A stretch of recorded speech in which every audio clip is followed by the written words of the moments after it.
Shanmukh Jaswanth dub స్మాష్లు, dance వీడియోలు ఇంకా web సిరీస్లతో చాలా మంచి గుర్తింపును సంపాదించుకున్నాడు.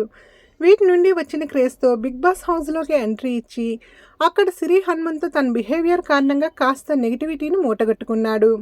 బిగ్ బాస్ తర్వాత సూర్య అనే వెబ్ సిరీస్తో ఆకట్టుకున్న షణ్ముఖ్కి కాంట్రవర్సీలు కూడా చాలా ఎక్కువే. దీప్తి సునైనాతో బ్రేకప్, డ్రంక్ అండ్ డ్రైవ్లో పట్టుబట్టం, ఇలా ఏదో ఒక విధంగా న్యూస్లో నిలుస్తూనే ఉన్నాడు షణ్ముఖ్. అయితే ప్రస్తుతం షణ్ముఖ్ తన అన్న కోసం వెళ్ళిన పోలీసులకు తాను చిక్కి అరెస్ట్ అయ్యాడు. షణ్ముఖ్కి ఒక అన్న ఉన్న విషయం తెలిసిందే. షణ్ముఖ్ అన్న అర్బన్ కిసాన్లో ఒక ఫౌండర్. అయితే షణ్ముఖ్ అన్న సంపత్ గత 10 సంవత్సరాలుగా మౌనిక అన్న అమ్మాయితో ప్రేమలో ఉన్నాడు. వీరిద్దరికీ చాలా ఘనంగా ఎంగేజ్మెంట్ కూడా జరిగింది. అయితే సంపత్ మౌనికను కాకుండా వేరే అమ్మాయితో 10 రోజుల క్రితమే పెళ్ళయిందని తెలియడంతో మౌనిక సంపత్పై పోలీస్ కేసు పెట్టింది.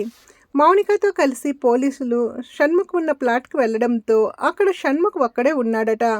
తర్వాత పోలీసులు ప్లాట్ అంతా సెర్చ్ చేయగా అక్కడ గంజాయి దొరకడంతో షణ్ముఖ్ని తర్వాత సంపత్ని కూడా పట్టుకొని పోలీసులు అరెస్ట్ చేయడం జరిగింది. ప్రస్తుతం షణ్ముఖ్ అరెస్టుకు సంబంధించిన న్యూస్ బాగా వైరల్ అవుతోంది.